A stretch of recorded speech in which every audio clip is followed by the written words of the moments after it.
बिपाशा पकड़ेगी झनक और अनिरुद्ध को एक कमरे में बात करते हुए। जी हाँ दोस्तों, हम बात कर रहे हैं स्टार प्लस के शो झनक की। तो दोस्तों, आगे बढ़ने से पहले अगर आप इस चैनल पर नए हैं तो इसे सब्सक्राइब कर दीजिए, साथ ही बेल आइकन दबाना ना भूलें। वीडियो अच्छा लगे तो इसे लाइक जरूर कीजिएगा। चलिए आगे बढ़ते हैं दोस्तों।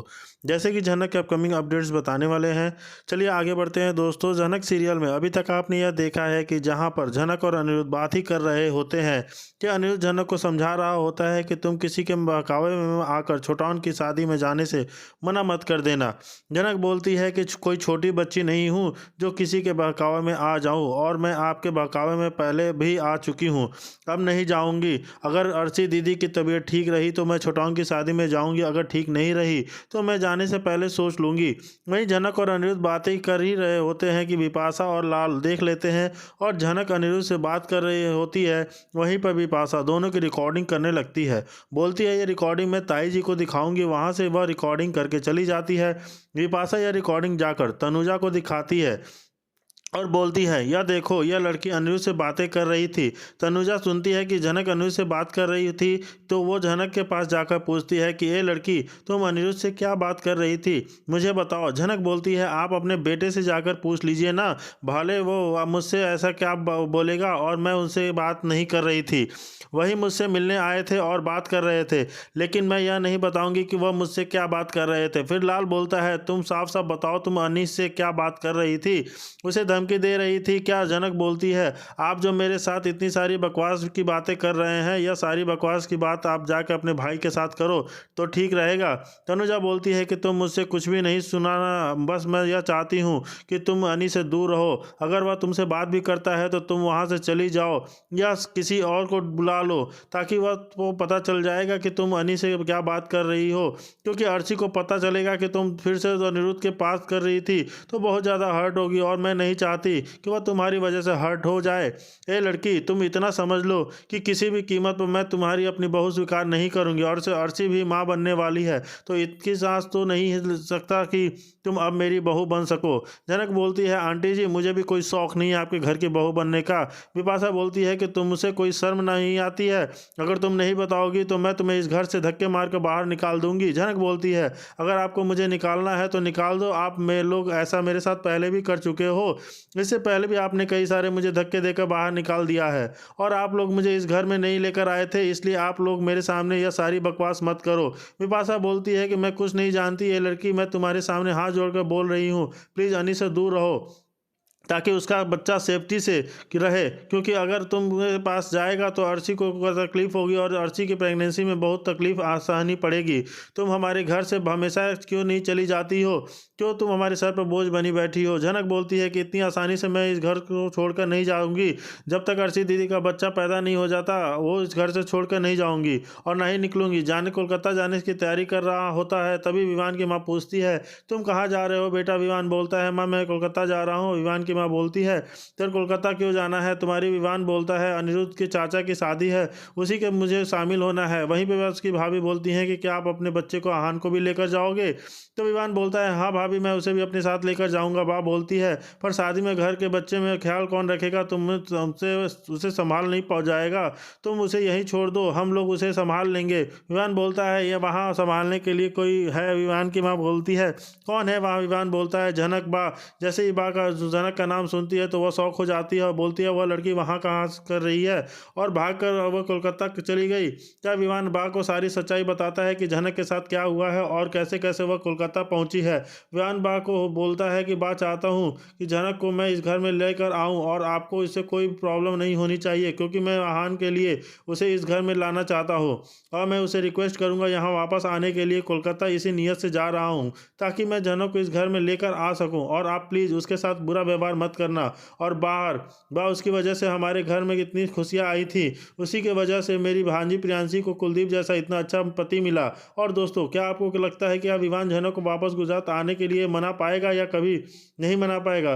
जो भी चीज़ें आप हमें बताइए। जैसे कि आगे हम देख रहे हैं साथ लेकर जाऊंगा, बोलती है वह शादी के घर में बच्चा का कौन ख्याल रखेगा, तुमसे नहीं संभल पाओगे, तुमने यही छोड़ दो। विमान बोलता है वहाँ संभालने के लिए कोई। विमान की माँ बोलती है कौन है वहाँ संभालने के लिए। तो जनक जैसी जनक का नाम बात सुनती है तो शौक हो जाती है। वह लड़की वहाँ क्या कर रही है।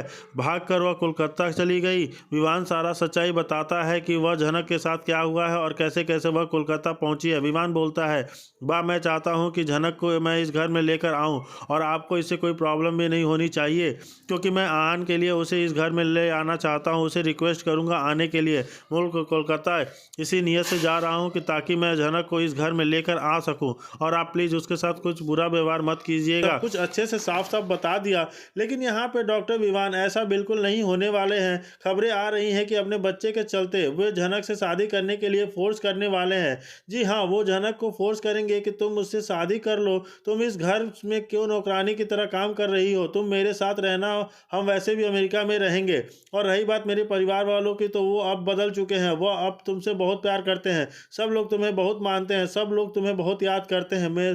तो मेरे साथ वापस चलो, अभी तो नहीं पर धीरे धीरे आने वाले टाइम में डॉक्टर विवान झनक के सामने शादी का ऑफर भी रखने वाले हैं। झनक से वो नज़दीकियां तो बढ़ाने की कोशिश करेंगे ही, जिस बात से लेकर यहाँ अनिरुद्ध काफ़ी जलस फील करेगा, और इस चीज़ को लेकर वह झनक से खूब लड़ने झगड़ने वाला है। झनक भी यहाँ काफ़ी परेशान हो जाएगी कि अब झनक आने से अनिरुद्ध के पेच और चिल्लाएगा, जी करेगा, चिल्लम चिल्ली करेगा, मुझे कितनी और सफाइयाँ देनी पड़ेगी। यानी झनक का जीना काफ़ी दुश्वार होने वाला है।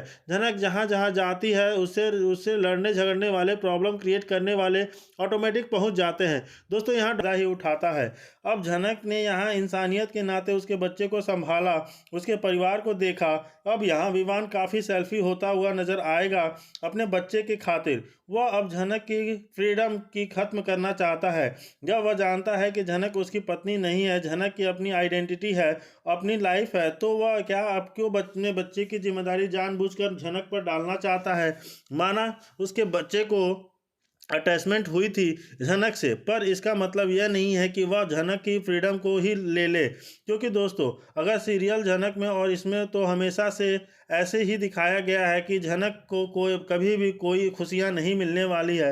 वो दूसरों की लाइफ में खुशियां बन के आएगी, मतलब दूसरों का ख्याल रखेगी, दूसरों के लाइफ को अच्छा करेगी, लेकिन अपनी अपनी उसकी पर्सनल लाइफ हमेशा डिस्टर्ब रहेगी। और रही बात जान की, तो विवान प्रोफेशनल लाइफ की, तो वो तो दूर दूर तक नज़र नहीं आ रहा। अभी तो वह सिर्फ एक परिवार से दूसरे परिवार, दूसरे परिवार से तीसरे परिवार, बस उसी में ही झनक ने अपने प्रोफेशनल लाइफ को बिल्कुल भी छोड़ दिया है। जो उसका मेन थीम था डांस, वह अब ना जाने कहाँ खो चुका है। झनक एक प्यार के चक्कर में अपनी पूरी आइडेंटिटी लॉस्ट कर चुकी है। अब उसकी आइडेंटिटी एक मेड के रूप में बन चुकी है। और दोस्तों बस यही इस शो में दिखाया जा रहा है। झनक हमेशा इस हर किसी की संभालते हुए, उसकी देखभाल करते हुए नजर आती रहती है। दोस्तों क्योंकि बहुत जल्दी अब छोटाउन की शादी को दिखाया जाएगा, मीनू जी की शादी हो दिखाया जाएगा, तो शादी में कई सारे ट्विस्ट धमाके आने वाले हैं, और झनक की लाइफ में और कौन कौन सी प्रॉब्लम है ये लोग क्रिएट करने वाले हैं। देखना काफ़ी दिलचस्प होगा, क्योंकि अब इन लोगों ने ठान लिया है, तीनों तिगड़ी मिलाकर ना की ज़िंदगी में, झनक की ज़िंदगी में प्रॉब्लम क्रिएट बनना चाहती हैं, और ये लोग झनक के खिलाफ और कौन कौन से नए चाल को तैयार रख रहे हैं, नई नई साजिश बुन रहे हैं। देखना काफ़ी दिलचस्प होगा। लेकिन यहाँ बात की जाए सृष्टि मुखर्जी की, तो वह बिल्कुल हृदय परिवर्तन हो चुका है उसका, तो चाहती है कि झनक वो अपने साथ लेकर जाए। यहाँ पे सृष्टि मुखर्जी जिस तरीके से बदली है वो देखकर थोड़ी सी हैरानी जरूर हो रही है, क्योंकि सृष्टि मुखर्जी काफ़ी ज़्यादा चालाक औरत है और वो काफ़ी ज़्यादा नेगेटिव वूमेन है। जिस हिसाब से शो में उसका ग्राफ दिखाया गया है, वो काफ़ी ज़्यादा नेगेटिव पर्सनालिटी को दिखाया गया है, और वो एक विलेन के रूप में भी दिखाई गई है।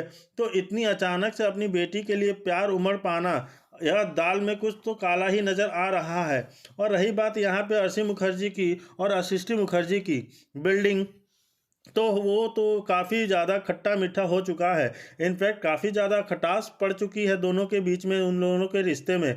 अपनी माँ से नफरत करने लग गई है, क्योंकि उसकी माँ का जो हृदय परिवर्तन हुआ है ममता और उमड़ रहा है झनक के ऊपर, तो देखकर अर्शी मुखर्जी को बिल्कुल भी अच्छा नहीं लग रहा है कि कल तक जो तो यह प्यार मुझ पर लुटा रही थी, अब अपनी छोटी बेटी पर झनक का ख्याल रख आ गया है, उसके बारे में सोचती रहती है और मैं अभी किस हालत में हूँ इसको कोई लेना देना नहीं है। यहाँ पे सृष्टि मुखर्जी फुल ऑन कोशिश कर रही है कि झनक उसे माफ़ कर दे। बार बार वह हाथ पैर जोड़ रही है और झनक से रिक्वेस्ट कर रही है कि मेरे साथ तुम मेरे घर चलो, तुम्हें यहाँ रहने की कोई ज़रूरत नहीं है, अगर तुम यहाँ रहोगी तो ये लोग तुमसे काम करवाएंगे और मैं नहीं चाहती हूँ कि तुम यहाँ पे कोई भी काम करो। तुमने बहुत काम कर लिया बेटा, बहुत बेइज्जती सह ली, अब मैं तुम्हें प्यार की ज़रूरत है, माँ के दुलार की ज़रूरत है और मैं तुम्हें वह सब कुछ देना चाहती हूँ। मैं अपने पाप का धोना चाहती हूँ, मुझे बस प्रायश्चित कर एक मौका दे दो।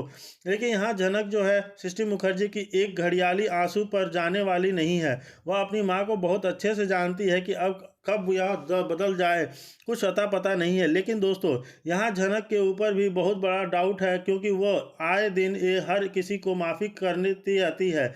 क्यों कोई भी कितना भी बड़ा उसका जान का दुश्मन हो, उसके खिलाफ षड्यंत्र रच रहा हो, उसे जान से मारने की कोशिश करे, लेकिन झनक जो है महानता की देवी है, वह हमेशा वही दिखाएगी और उसे माफ़ करने की कोशिश करेगी। किसी सृष्टि मुखर्जी को भी कई बार उसने माफ़ किया है।